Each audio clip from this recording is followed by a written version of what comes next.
My name is Susan Knowles, and on behalf of myself and the Chamber of Commerce, we'd like to welcome you to the 30th Annual Washington Day Banquet.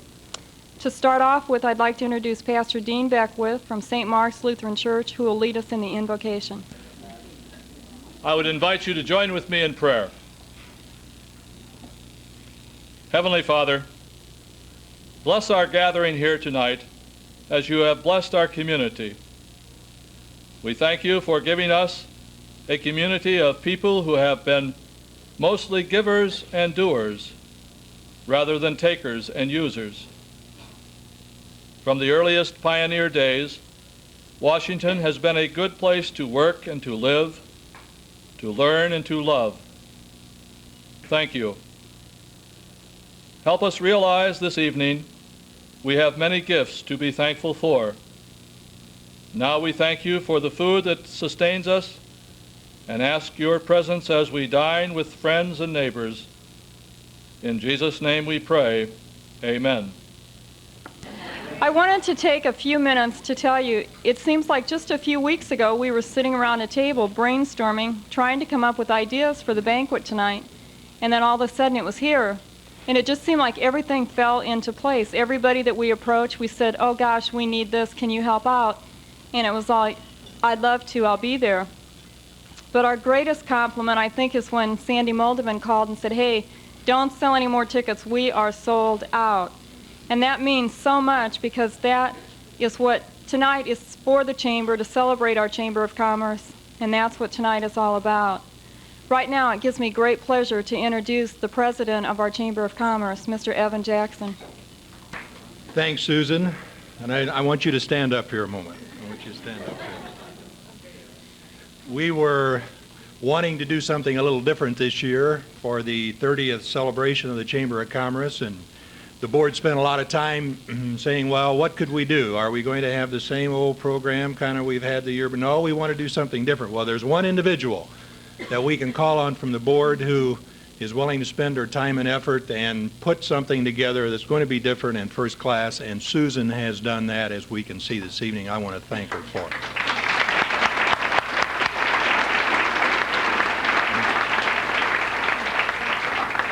I think as Susan stated, the thing that we're so proud of is that Sandy Moldovan said, hey, we sold all the tickets, and we had a waiting list of at least 20 or 25. So hopefully we're going to do the same thing again next year, and if we don't have enough room here, maybe we'll move someplace else and make sure that we can accommodate everyone. The only thing that I would like to do this evening is to thank some individuals that I have worked with over this last 7 or 8 months who have been very helpful to me in terms of the Chamber Board. And on the back of your program here, I'm going to ask these individuals just quickly to stand up and remain standing, and then we'll give them a round of applause. Don Grunwald, who is our Vice President. Where's Don, if he'll stand? Okay, Don. Okay, just stay right there. Okay.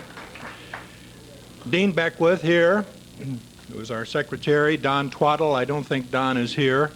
And I'll call out the names, and if you'll just stand up for a moment here. M. Bachman, Mike Bowling, Roger Burmode, Bob Chave, Bill Emhoff, Ed Grant, Ron Gregg, Bob Hillman, Susan Knowles, Dick Miller, Sandy Moldovan, and Brad Swearingen, who I don't believe is here this evening, I don't think. These are the board members who come together once a month at 7:30 in the morning, bright and early, spend an hour or an hour and a half, and also serve on many other committees and spend a lot of time working for your Chamber of Commerce, the 130 members that we have in the Washington Chamber. Let's give them a round of applause.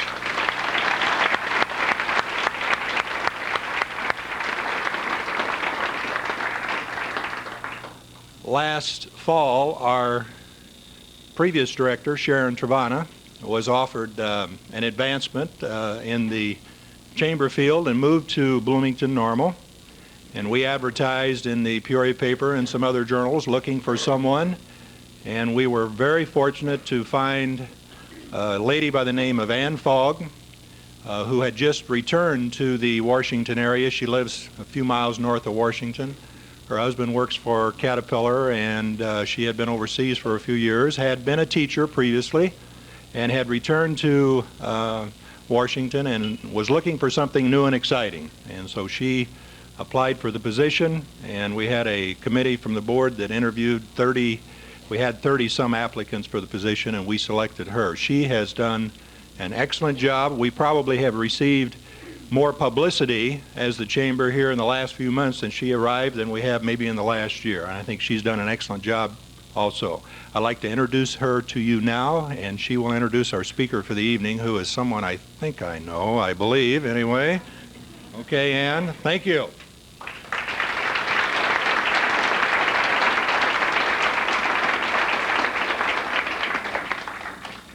I thank you very much.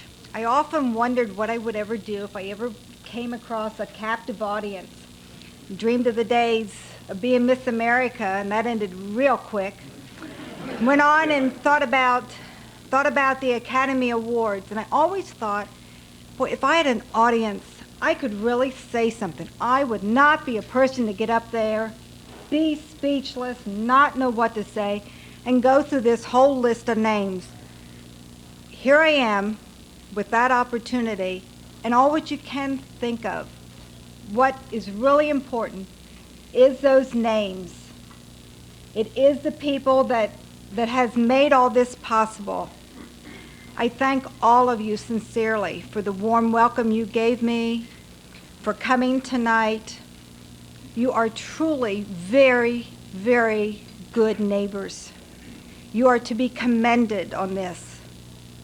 This will be my mission to carry this out, this idea of honoring you, the people. I'm lost. I don't know what else to say, so I'll go back to my speeches. I'll tell you what's coming up. Out on the table, I have membership forms. If someone here tonight is not a member of the chamber, stop by, pick up a form. Call me. There's also forms for legislative meetings that are going to be held. If this is something that you would be interested in attending in Peoria, see me, pick up forms. Getting ready to do something for the city of Washington, for your new neighbors that are coming. We're going to work on a welcome packet. This will be open for all chamber members who would like to make any sort of contribution in the form of coupons or invitations from clubs to their meetings, some sort of welcome to our new members. I'm ready now to start receiving those at the office. I'm also ready to fill the office at 112 Washington Square, our new location. I'd like to fill it with products and services from all the businesses in the Washington area. I'd like for people to come in and say, you have that in Washington? That's for sale? Where do you get that? That is made in Washington? Use your imagination. Doctors, dentists, I don't know what you're going to give me. Think of something. I'd like to have everybody represented. Car dealers.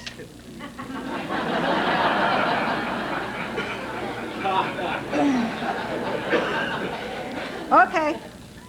In April, we're going to move on. We're going to go into some city beautification, where businesses and residents, we're all going to pitch together, do a little house cleaning, do a little celebrating then, honoring our secretaries and our associates. We'll have another get-together held here in April. June, we'll play a little golf, have some fun, and get warmed up, for in 6 months from now is Good Neighbor Days. I know it can be a headache. It can be hard work. Again, you will be celebrating your people.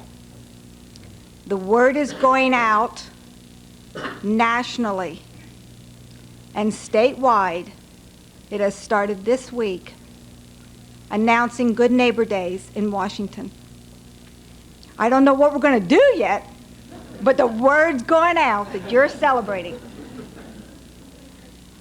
Be prepared. I'd like to read how it was going on. I really enjoy your sesquicentennial book. The Association of Commerce has had a struggle to survive. Good men have spent long hours on projects with small results at times, but eventually the goal was accomplished. Old members have become discouraged, working for what seemed at the time a lost cause. But then new young members have come along to take up the yoke and carry it on a little further. As is true of all organizations, the job of keeping interest is a great one. And like was said by Louis L'Amour, we cannot sail on yesterday's winds. I'm looking for that bright future.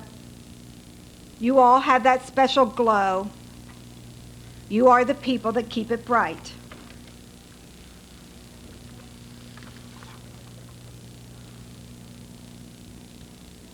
And last, Washington holds the name at times of being the bedroom community. Remember, lots happens in that bedroom.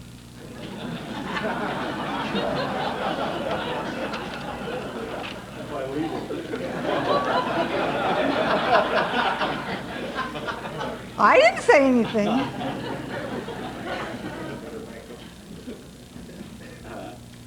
Tonight I do get to introduce a guest speaker, and that he is quite a talker, quite a friend. You have met a new neighbor here tonight, in Dr.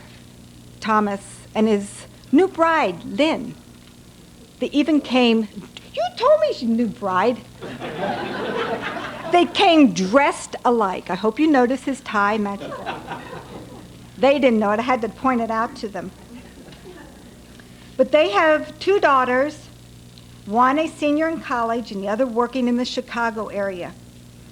He received his bachelor's degree from Indiana State University and his master's and his doctorate of education degrees from Northern Illinois University. Dr. Thomas has spent 19 years in community college administration and 10 years teaching in secondary and higher education. And I believe that was in this area of speech. He ought to be good. He was at the College of DuPage, and then he went on to Red Rocks Community College in Denver before he came here to ICC in January 1st. I heard from some people that went out to interview him out in Denver. Then when he was there, he had the beautiful scenery, the college on the hill, looking over the valley. Oh, it's just beautiful. Snow in the mountains, a perfect setting, you know, similar to what we have here in Illinois. And he really wanted to impress them. And he had a herd of deer. He had this beautiful herd of deer for these people, and the people from Illinois were so impressed. Dr. Thomas, I have a bigger herd of deer for you tonight. We're all here. Dr. Thomas has authored several articles and has been a presenter at many conferences and seminars. Here, I think, is where he shines. Before leaving the Denver area, he was on the board of directors of the Chamber of Commerce, Boy Scouts of America, Economic Development, Red Cross, and a Rotarian.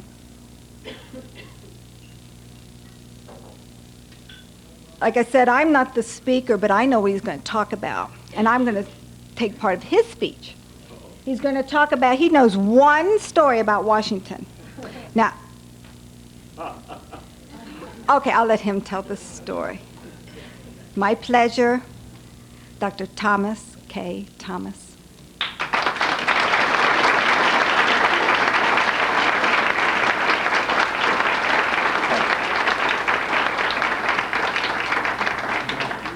Thanks, Ann. That's right. I know one story about Washington, but I'm not sure what it is tonight. As I walked in, I think it was Joel Lerner that asked me if he'd like to have a copy of my speech. If any of you have been around me, and some people in this room have, you'll know that I don't make copies of my speech. As we go along tonight, we'll find out what my speech is going to be, all right? And I think that's a little more fun for everybody when we do that. I felt funny tonight as I came and found out that this was your 30th year celebration. And I saw all these people. When I walked in, they asked me if I would stand in this receiving line. Some of you know that my daughter was married about 2.5 months ago. And for 2 hours I stood there, and it reminded me a lot tonight of that function. Although that one cost me over $10,000. I don't know how much this one's going to cost me tonight. I also, my secretary this morning, she said, "You won't believe this." And I said, "What?" She said, "Look at this picture." And I said, "They told me this banquet was sold out." That would scare them away, wouldn't it, if they were coming? And I looked at that, and you know, probably after having only been here a month, there are only two people who've been on television more than I the last month. And all of you have seen me a lot on television for one reason or another. But there are two people in this room, John Bierce and Gary Uftring. I see them every night.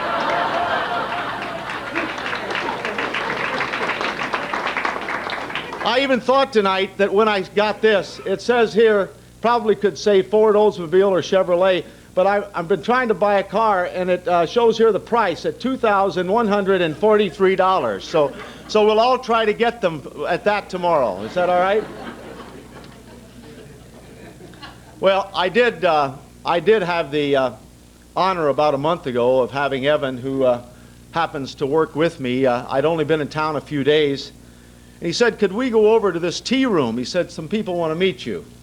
And Susan and Ann were there, and Evan and I, and they asked me if I would come to this Washington Day celebration and talk to you all. Well, that's not a very easy thing for me to do, because I wasn't sure that this early in my tenure here, with all the information that's been out about me, that I really wanted to come to this reception.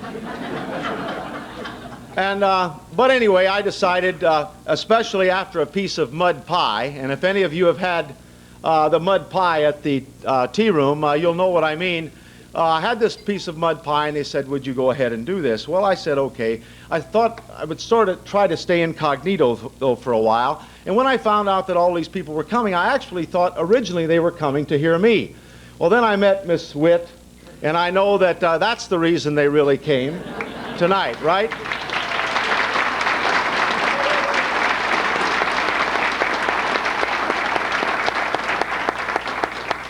They said she's been doing what I've been doing a lot longer. She was a drama person as well. Is that right, Miss Witt? Well, I bet you were. Well, they asked me if I'd talk a little bit about something that has become very dear to me in the last month, and that is Illinois Central College. And I thought I'd try to look first of all at perceptions. When I got up this morning, the word perceptions was in my mind. And my secretary is used to somebody who writes out a speech and does all this, and I usually just go in and throw a few words on a card, because then I don't have to stick by anything, and I don't know exactly what I'm going to say when I get up here anyway. But I thought of the word perceptions. And a long time ago, many years ago, in fact, almost 50 years ago, I was born in a little town in southern Indiana. And when you're born with the name Thomas Thomas, and somebody labels you that is a real problem. And I went to a small Catholic school, and I walked in as a 5-year-old youngster. And nobody had told me that not everyone isn't named that kind of a name. You know, I walked in, and the nun grabbed a hold of me, and you know how they did it in those days. They didn't do it the way we do it now. And I know Ray Torres will understand that, and that's probably the reason he's retiring, but we aren't going to say too much about that. But I got grabbed, and as I got grabbed, she said, "Well, what's your last name?" And I said, "Thomas." And she said, "What's your first name?" And I said, "Thomas." And I thought I was doing what I was supposed to do, you know. And she said to me, her name was Sister Ann Gabriel. I'll never forget her, because I still have dents all over the back of my head. And so she said, "Now what is your name?" And I said, "Thomas." And she said, "What's your first name?" And I went through this again. And she said, "You go down to the Mother Superior." So from the first day, I was perceived as a troublemaker. And I just followed that right along for a lot of years after that. And we did a lot of things, and I had a lot of fun. And I remember when they asked me about this cherry tree function, I said, "Sure, I can talk about a Washington Day banquet." I remember one day I was a sophomore, a freshman in high school, and we were called, I don't know if we were called juvenile delinquents then, but we were fairly close. But we were in a little town, and nobody got too excited about what we did. We moved outhouses around and did all kinds of things. But on this particular occasion, we decided that our superintendent, and in this town, I know you have 5 of them, so a lot of people know about superintendents. We decided that the superintendent in a small town, you knew everything about him, and he had been talking about his cherry tree. And we were, it was a little cherry tree, but it was a cherry tree. And he had talked about how he had brought this thing back from health. And it was George Washington's birthday. So we were the people in town that, the 5 of us, I remember we always traveled in packs. And we went and cut down his cherry tree. Now we did put money together and buy him another one, and we did all that kind of thing. But still, when I thought of this, when they asked me to speak on Washington's birthday, it almost made me feel I should go back to Dr. Blodgett and grab him and say, you know, I'm sorry, because he has never to this day, doesn't know that we were one. He thought we were, but he never could prove it. We did plant him another cherry tree and pay for that, but that's the kind of perception. I had that perception all the way through school. When we look at that, and we look at community colleges and what they were even 10 years ago, and I've spent almost really 20 years in community colleges now, you look at the perception of community colleges 20 years ago, and they were perceived, I remember when I started at the College of DuPage, sort of a glorified high school I used to hear, and all kinds of other terms about community colleges. Well, that perception of 20 years ago is not the same perception today. And I guess that would lead me to the perception that I have when I came to this college. Obviously, I spent a lot of time in this state before I left to go to Colorado. And you're right, Red Rocks, that deer story is actually true. It actually happened. On my campus, there's a herd of deer that came down last winter. And they hadn't been down at all yet this year until the board came out to talk to my people. And I looked, we have a bridge that connected 2 buildings, and there's a field there, and there's sort of a valley that went down there. And I looked down, and as I looked down, I said, well, we just brought these out for you today. And there were 8 deer standing right there on the hill. So it worked. The time previous that they had been there was when my North Central evaluation team was there. We hadn't seen them, and they gave us 10 years. So that was a real positive kind of experience. But anyway, the perception of community colleges 10 years ago was not what it is today. And a lot of things have happened. And when you look at the perception that I had of this college, one of the reasons I wanted to come to Illinois Central was because of the way it's perceived in this community and the way it was perceived in the state. When Al Wisgoski called me and said, are you interested? Bud Purley, whom I did know, because the paper has said I knew him, and I did know him. And we went fishing together, in fact. And, but anyway, I went to this, Bud Purley, not Bud, but Al Wisgoski, who's president of Illinois Valley, called me and said, Bud is going to retire. Would you be interested in the job? And I said, I certainly would. So he said, I'm going to nominate you. So they nominated me, and I went all the way through. I wanted to come to Illinois Central because it is a premier community college. It's not only one of the best in Illinois, which I think has the best community college system in the country, but also this is one of the best colleges in the country. And I think you all can be very proud of what you've built over the last 20 plus years. And that doesn't come easily. I think that the difference, and I did spend a lot of time, and DuPage has a lot of money, I agree, and we had a lot of money up there. If you'll go to the College of DuPage campus, it's one of the premier campuses in the United States. But they have a lot of money, and their assessed evaluation went up 16% last year. That doesn't hurt for all of you in the room. It just keeps the money coming in. But what they didn't have was the kind of pride that I found in the first month that I've been in Peoria, in the Peoria area. And I think that's because of the people that have been around this area that have taken pride. Just tonight, and I'm going to give you some statistics later on that are going to prove some of these things to you, but just tonight I was able to get a feel as I stood there in that receiving line for the number of people that had been connected to that college. Now, so the perceptions are very important as to how one feels. I was on an airplane as I came in from Denver, and some of you have heard this before, but an older lady was sitting across the aisle from me, and she said, because my picture had been in the paper a lot, she said, I recognize you. She said, you're the new president of Illinois Central. And I said, yes. She said, well, I'm one of your students. And I said, oh. Well, I thought, oh, well. I can't even get away from him in an airplane. And she said, but I just want you to know that I've been taking courses there for 8 years. And she said, that is the best college I've ever seen. And I said, well, thank you, ma'am. And she said, last semester I had this teacher, and you tell him he did a good job. And I did tell him he did a good job. By the way, next Sunday night, she's invited me to dinner. So Lynn and I are going over to her house for dinner, and I think that's remarkable. But it's impacted, this college has impacted an awful lot of lives. And that's the thing a community college, I think, does better than anything else in the country. I spoke the other morning to a Rotary Club in East Peoria, and one of the people there was talking about the renewal of East Peoria, and he talked about two things. And the two things were the Walmart, something or another, and the City of Lights. That those are the things that have revitalized East Peoria. But I said, you know, there's one other thing that has revitalized this whole area, and I believe that very strongly, and that's Illinois Central College and what it's done. If you look at just the perceptions, now those are perceptions after a month about how I feel about that college, but if you look at the impact that that college has had on Washington, and these are some interesting statistics I thought you'd be interested in. Right now, this spring, we have almost 12,000 students at Illinois Central, 11,900 and some students. 4,000 of those, 1,000 of those, 4,000 come from Tazewell County, almost 4,100, and 1,000 of those come from Washington. 1,000 of those students come from Washington. Now, if you look at that on the other side of that, and we'll look at what has happened in terms of employees, and I thought this was probably one of the more interesting statistics that I had found when I went into my computer.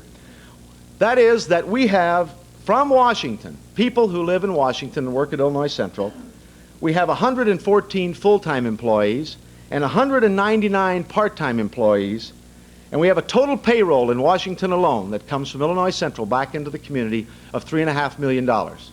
Now that's a very, very interesting statistic because there are a lot of you in the room that are dependent on a lot of things, and that college provides a great resource back into the community. It's not only that, but the people who live in the community, who work there, and so on. I just maybe because we all need a little exercise, I'd like to find out how many people in this room either have or do work at Illinois Central College. That would be interesting to know. In some way or another, full-time, part-time, the whole works. Where are they? Stand up. Stand up. Let's see, get you off your feet. Now look at that. All right? That's quite a few. Now, let's ask one other question. I want to know how many people in this room have either gone or had a son go or a daughter go or a grandmother go, or how many people have been associated in some way, shape, or form with Illinois Central College at any time during the 22 years? Everybody who's done that, stand. In some way.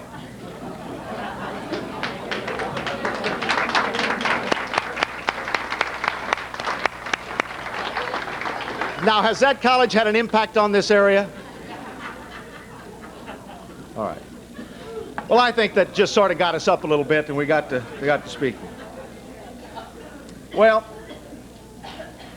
as I look into the future, I think that some of the things that we want to look at, and there are a lot of things that are happening right now, not only in education but in community colleges across the country. One of the things that was of tremendous impact on us, and now we know sort of how it's going to come out, is the whole new creation of the new district that runs north and south from Bloomington down toward Lincoln. And we thought at one point maybe they would come our way. It doesn't look like that's going to happen now because the state has recommended the forming of a new district in that area. And the people in Olympia were the last, I guess, bastion of our hope that maybe they would come this way, and they voted Monday to form and go with the new district. And I understand that. But that is going to have an impact on us because right now we have about $500,000 in tuition and benefits that come from that Bloomington Normal area. This morning I spoke at 7 o'clock to a group of students. In fact, we had a round table, and I was very impressed. At 7 this morning, 35 students came to this function, which was a round table, a kind of an input thing, and 2 of them had driven all the way from Bloomington and got there at 7 a.m. Now I thought, and they were students at Illinois Central, but living in Bloomington. So it's that area has had a tremendous impact, and that will have an impact as we go into the future because we're going to have to find other ways to replace some of those resources that we'll lose in that transaction. But if you look at some other things that I think are very interesting, I received yesterday a report from Illinois State Normal in Bloomington about our transfers, and this made me feel very good too, because when I looked at the transfers this fall, we had 682 transfers this fall to Illinois State University, and our transfers this fall did by 2 percentage points, which is a lot when you're looking at statistics. We were 2 percentage points better than all other community college transfers and almost 5 percentage points better than the native student that started at Illinois State. In other words, our students did better when they transferred there than did the native student that started there or all other community college transfers when they were put into a group. So I think those are the kinds of, and that same thing is true at the University of Illinois. So I think the students are very well prepared here, and I would look at that continuing into the future.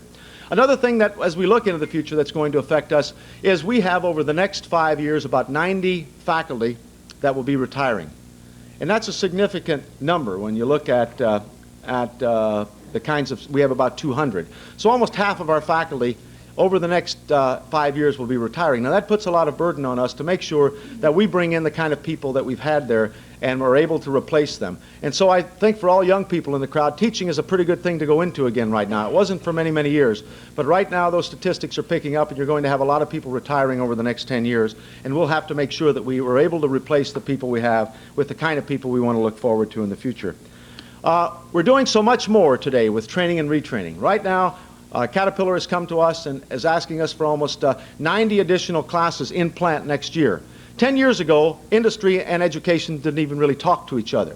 But now what you're finding is that more in-plant kinds of experiences for business and industry are taking place, and I think that that's the way we'll see that in the future, a lot more of that happening. And there are some other things that are impacting us that you've heard about. There's the Sports Fitness Institute, where this area is trying to become, and I know John Bierce has been very active in that,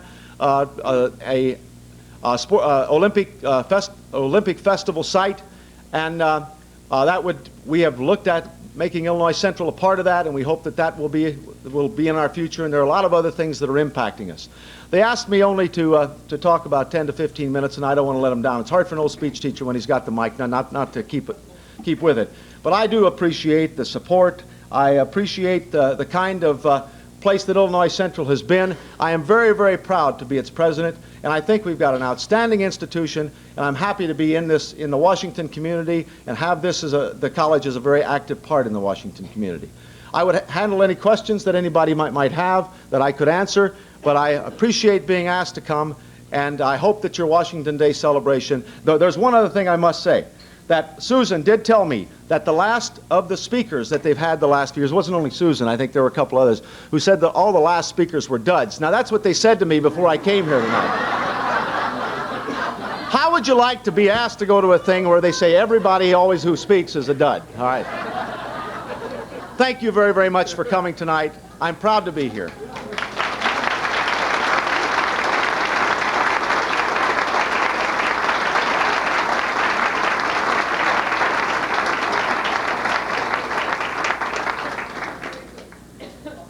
That's a tough act for me to follow because I think I finally met someone who can out-talk me. Dr. Thomas has already told you a little bit about our next guest, but he also didn't mention that she was also a Washingtonian Award winner in 1963, and she is here tonight to give us a brief history of the Washington Day Banquet. Miss Frances Whittaker. If Mrs. Knowles thinks that was an act to follow, just think of me. You do all right there. Thank you. Mrs. Knowles, Dr. Thomas, and guests, remember the song, I'm Sitting on Top of the World? Well, that's where I am right now, for two reasons. This is my 30th Washington Day banquet that I have attended, and two, it is an honor to be asked to be a part of this program. And I might say another reason for sitting on top of the world is a reception, your kindness to me this evening. It's all appreciated. I noticed on the sheet that the date of the birth of the Washington Chamber of Commerce differs from the date that I have. The year is the same, but maybe it was a hard labor.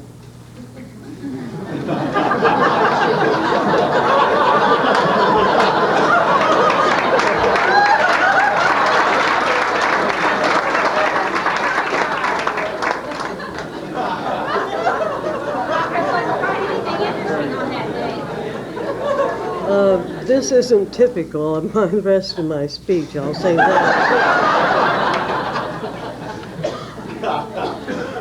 The Washington Chamber of Commerce had its beginning as an association of commerce organized April the 6th, 1959.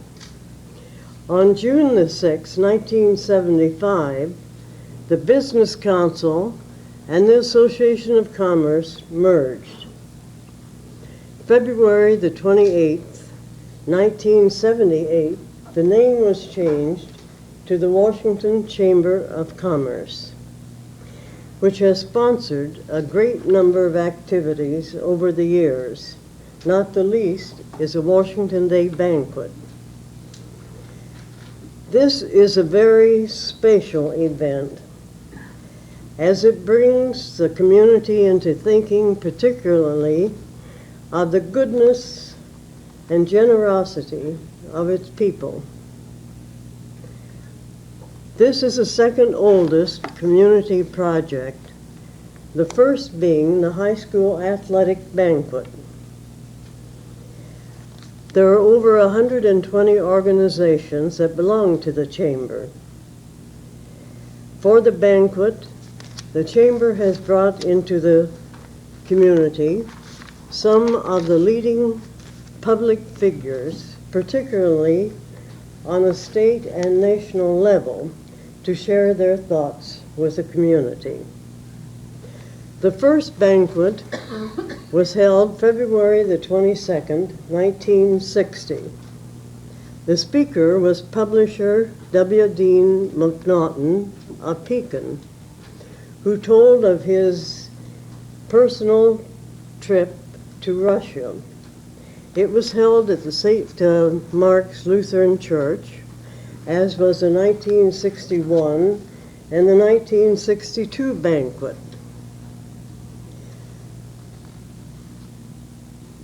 It was in 1961 that the first awards were given to honor two citizens for their outstanding contributions to the city.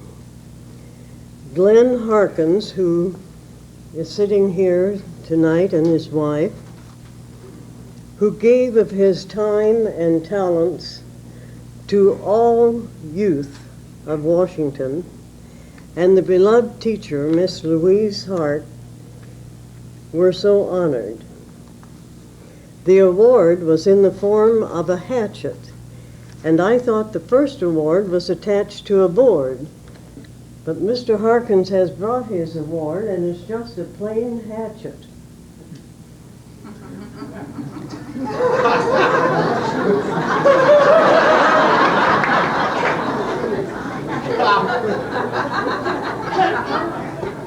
Then the second year, the chamber must have had more success,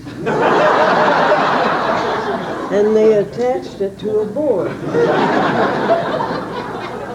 This particular award belongs to Dick Alexander, and this was the award that was given in 1961 on. The 1963 banquet was held in St. Pat's Gymnasium. The speaker was Dr. Mark Bills, superintendent of the Peoria Public Schools. His subject was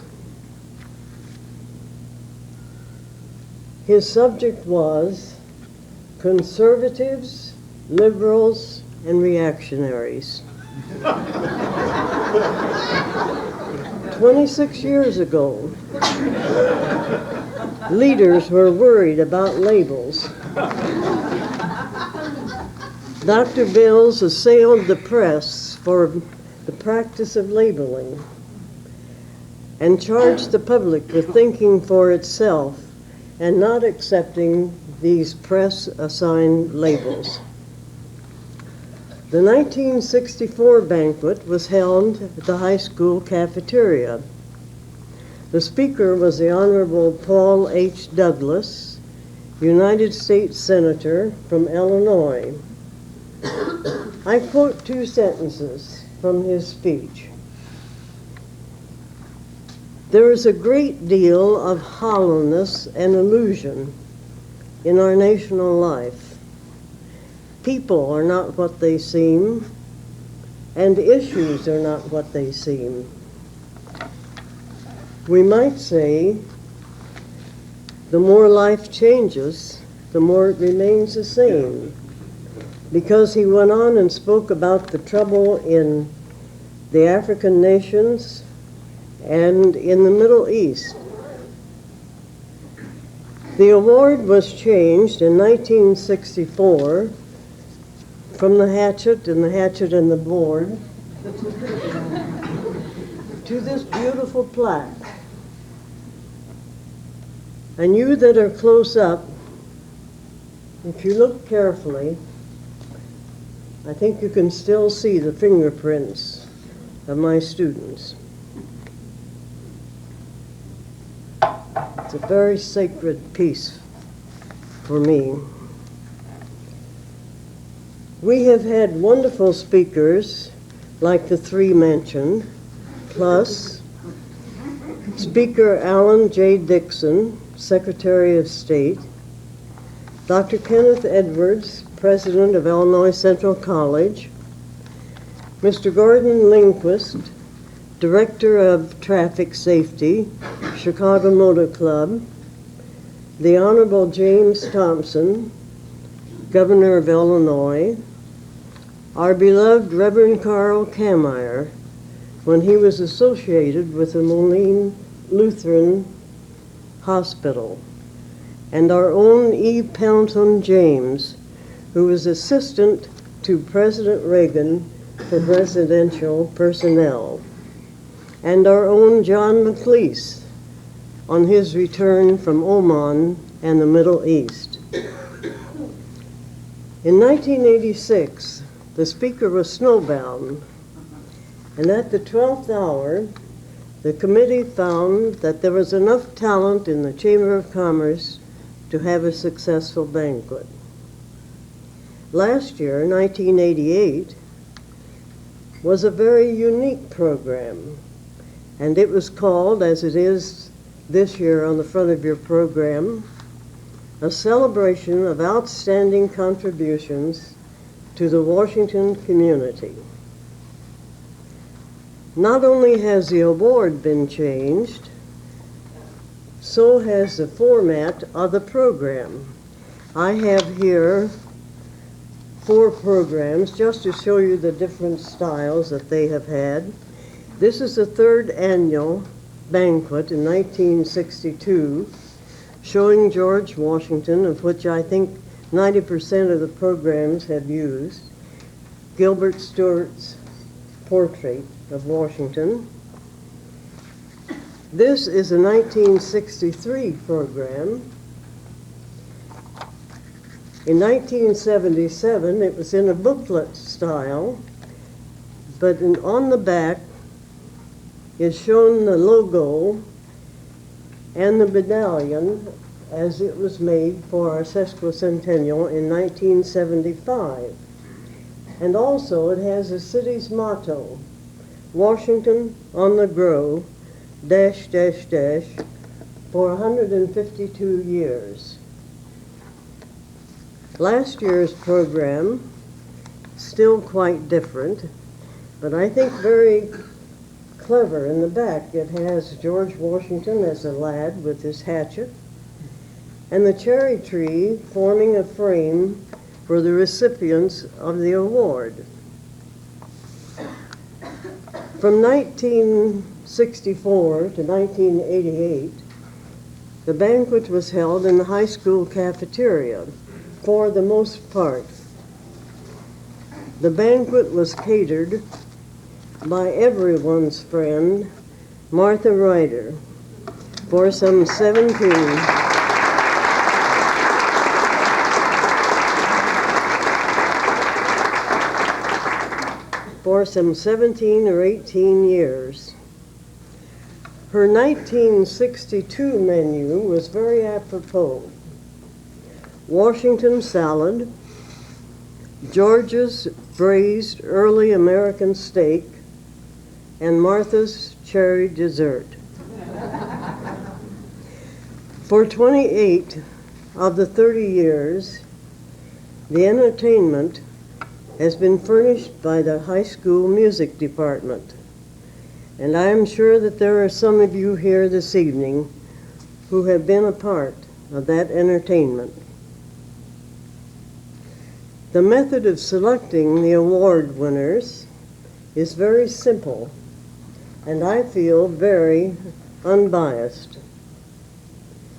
A committee is formed, rather a committee is named, to read each letter from the citizens individually.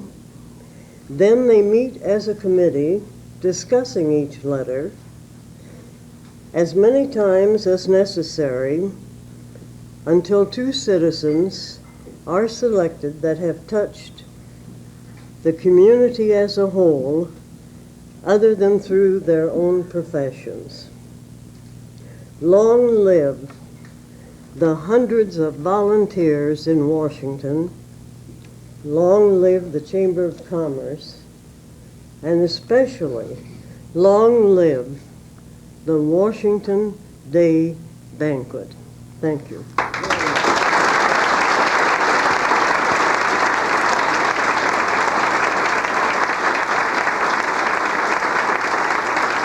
Now to introduce the gentleman that you've all been waiting for tonight, who's going to introduce our award winner, our mayor, Mr. Ronald Marshall.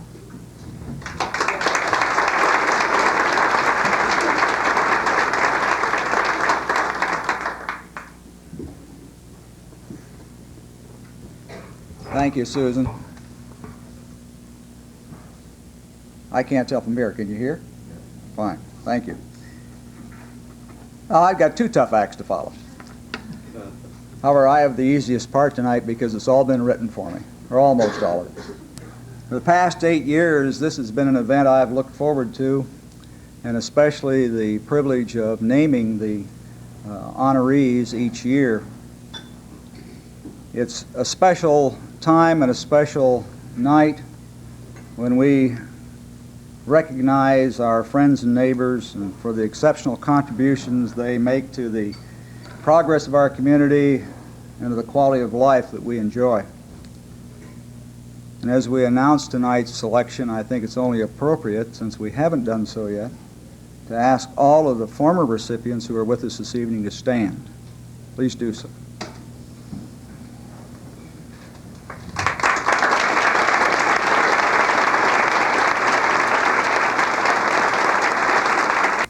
Thank you. These are special people that we hold dear for their contributions to our community, and we remember with some reverence those who have gone before us who also were honored with this award. I was going to make a comment about the original Hatchet Award, but Francis beat me to it. Well, I'm going to go directly to the, and I have to admit, this is the first year that I knew what was in these envelopes. This is the first time. So I know something already the rest of you don't, with a few exceptions.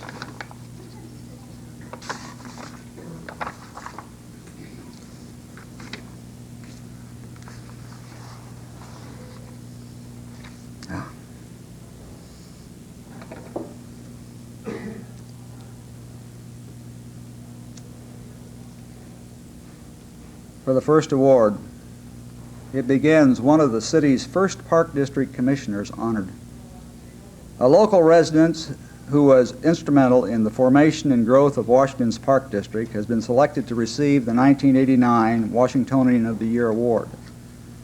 Voters elected this individual to serve on the first Park District Board of Commissioners in 1968. One of the first actions of this original Board of Commissioners was the acquisition of 55 acres of land for the purchase price of $95,100 in 1969. This land, located on the northwest side of Washington, became one of the city's greatest assets and is known today as Washington Park. This year's Washingtonian Award recipient was a park commissioner when the city purchased the former Neptune Swim Club in 1972, after voters approved a $260,000 bond referendum. The pool was renovated and a second pool was added before the Washington Park pool officially opened on May 31st, 1973. This person continued to serve as a park commissioner, overseeing the expansion and improvements of the city's parks until 1985. In addition to service on the park board, this year's outstanding Washingtonian has been an active member of the Washington Civic Club for 35 years, served on the United Fund Board for 22 years, and has been an active booster of Washington Community High School athletics. Dr. Phil Baer, who currently serves as a doctor for the high school athletes, was persuaded to locate in Washington by this local resident in 1973 when community growth demonstrated the need for another physician. This individual also serves in the healthcare field and has had an active dental practice in Washington for 35 years. He was born in Carlock and moved to Washington in 1953. He is a graduate of Illinois Wesleyan University, Loyola Dental School, and served in the United States Navy for 4 years. He and his wife, Marvine, are the proud parents of 4 daughters, Tammy and Jill of Washington, Karen of Aurora, and Penny of Chicago. The couple have 6 grandchildren. Dr. H.W. Bud Engel, this year's Washingtonian winner, is retiring from the practice of dentistry this month, but it is doubtful that he will retire completely from years of the practice of serving his community. Dr. Engel?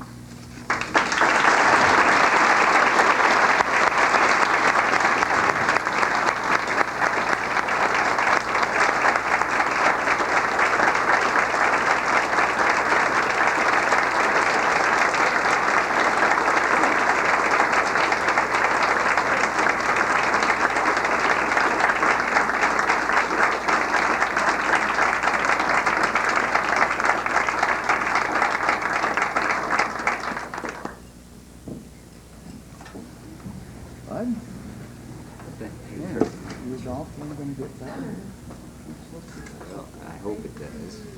It must pay to retire.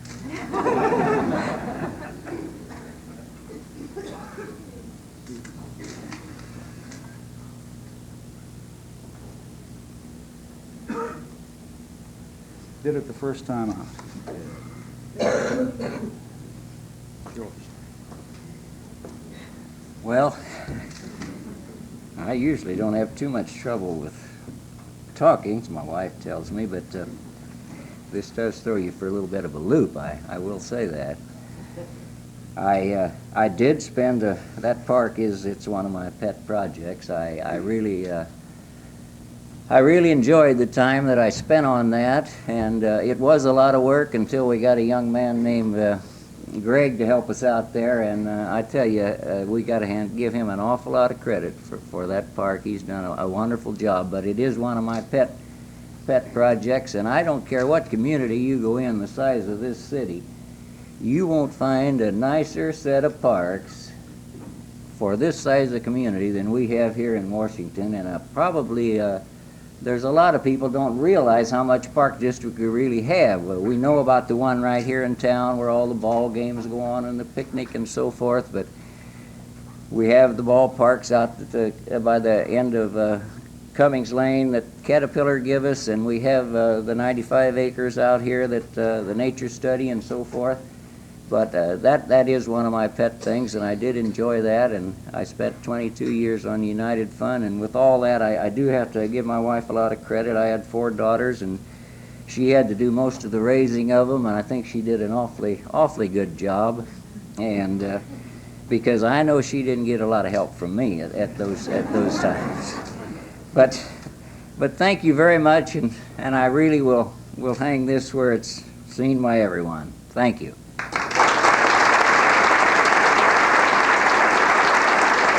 The most well-deserved recognition. I expect that, with one exception, Bud's retirement, he'll probably get his golf game in shape to beat, well, a couple of sons-in-laws, but not the one.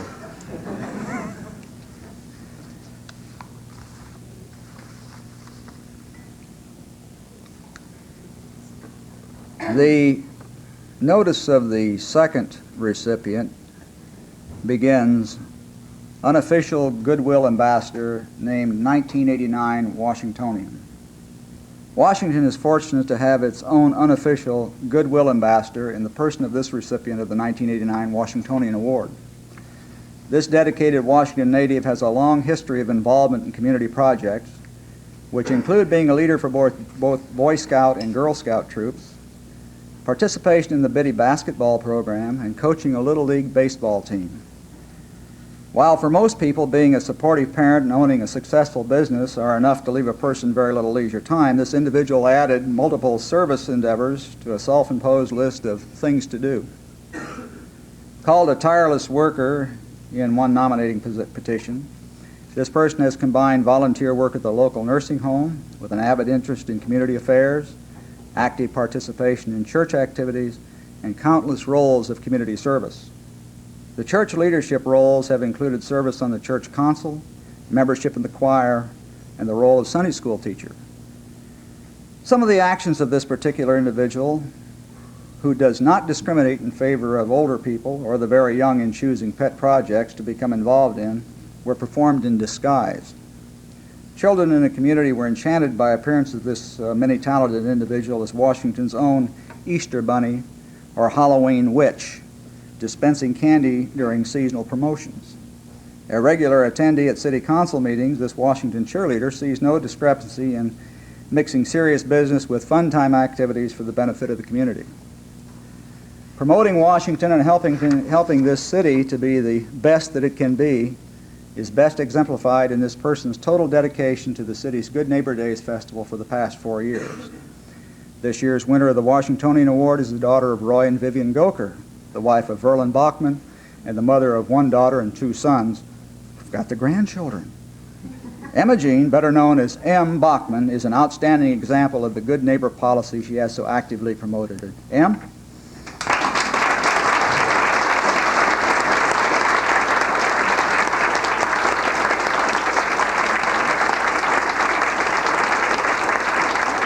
Em used to hang like this when we were riding a bicycle together going down Jefferson Hill in a sled, too. But you didn't finish the story. I know I didn't, and I'm not going. You wrecked the new bicycle. Yeah, but can I make up for it, Em? No?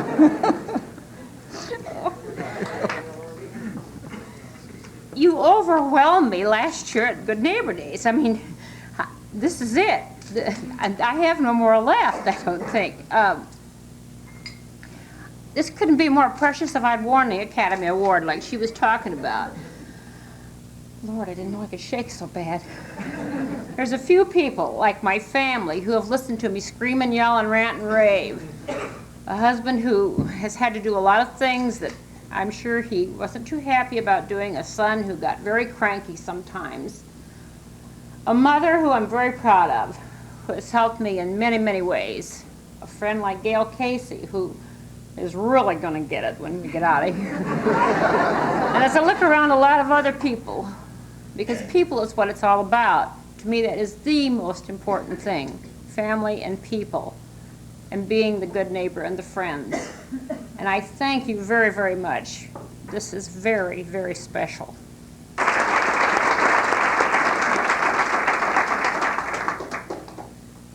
Well, that concludes the portion of the program to which I have been assigned. And I would like just to comment in passing before I sit down. Thank Dr. Thomas very much for his participation this evening and for the participation of Illinois Central College, not just in the economic development practices for the city of Washington and their support here, but also for the greater Peoria area. Dr. Thomas also serves on the EDC Council, and it's a pleasure to have him with us. I know we'll benefit much from his leadership at Illinois Central College in the next few years. Thank you so much.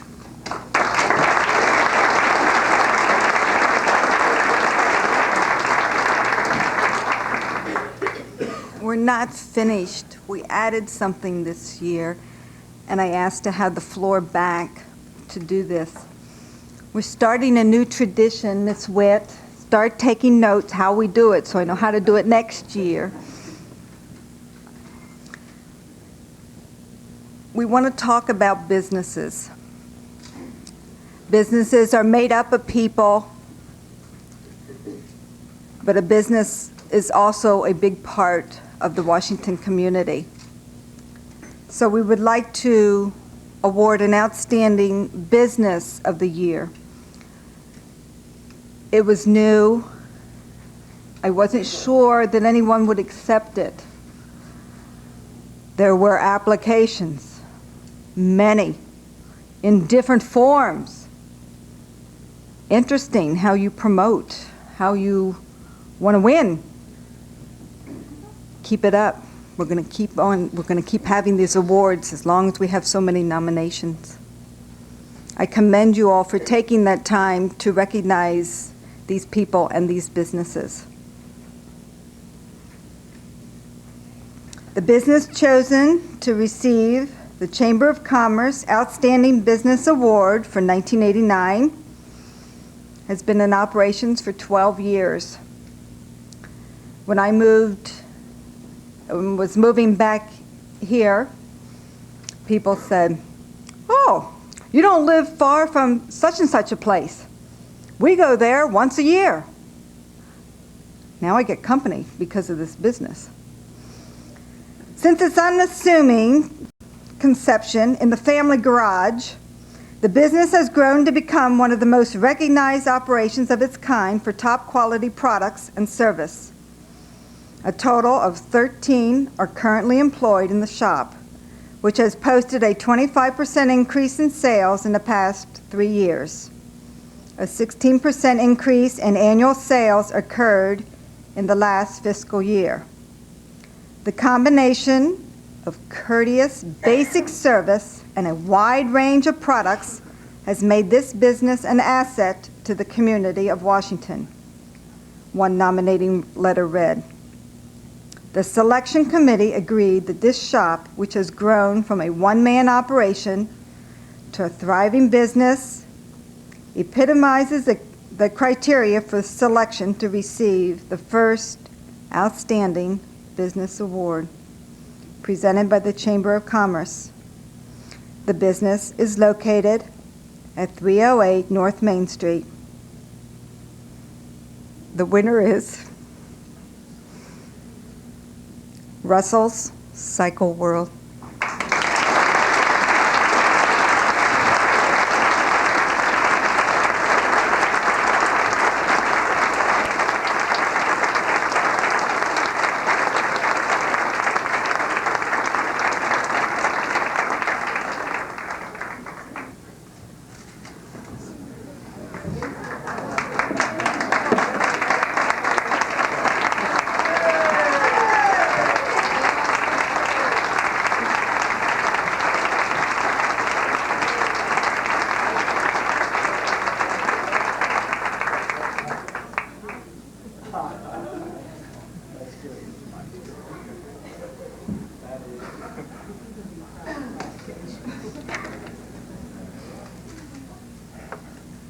I want to thank God for the opportunity to dream dreams and then to provide the resources to make those dreams reality. Many of you know that we did get started in my father's garage with a couple of bikes and a handful of parts. And we were fortunate enough to have a lot of good customers. My parents were kind enough to turn over their family dwelling to bicycles and bicycles and more bicycles, to a time when we could leave that garage. And then I was fortunate enough to marry a good woman who would think highly of me when I would suggest for a Saturday night out we'd go to the shop and maybe price some merchandise.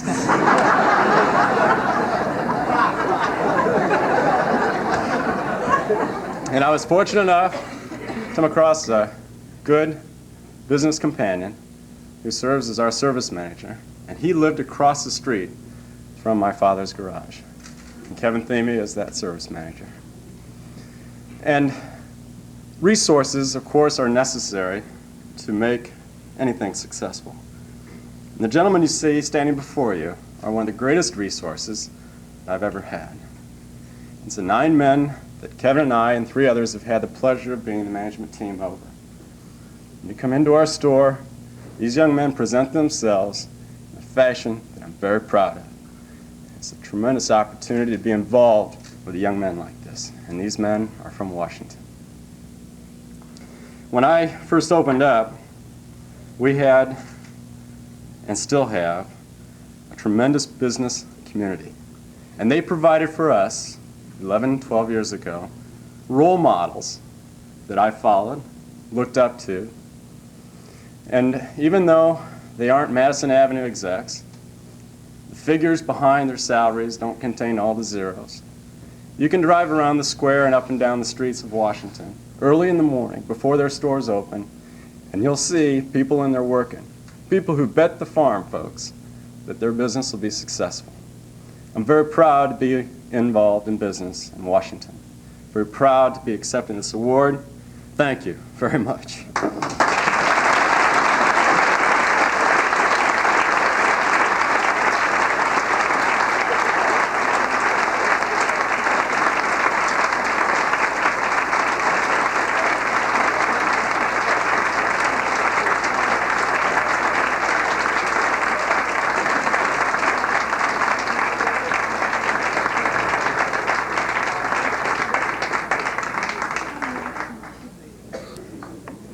What a great night of winners. We're all winners. There's still names popping in my mind, things that we forgot to say thank you for. Em, thank you for the birthday times, the information. Very interesting. Thank you, Quail Meadows. I got a nice doggy bag. I wasn't able to eat. I was too nervous. I'm very starved now. Looks good. Thank you, Quail Meadows. Did we miss anything else? Thank you, Ann Bob. Oh, big hugs and kisses. Thank you. The press is here tonight. Channel 32, it will be on video. It will be on television. It will be on the radio tomorrow morning. The press has been notified.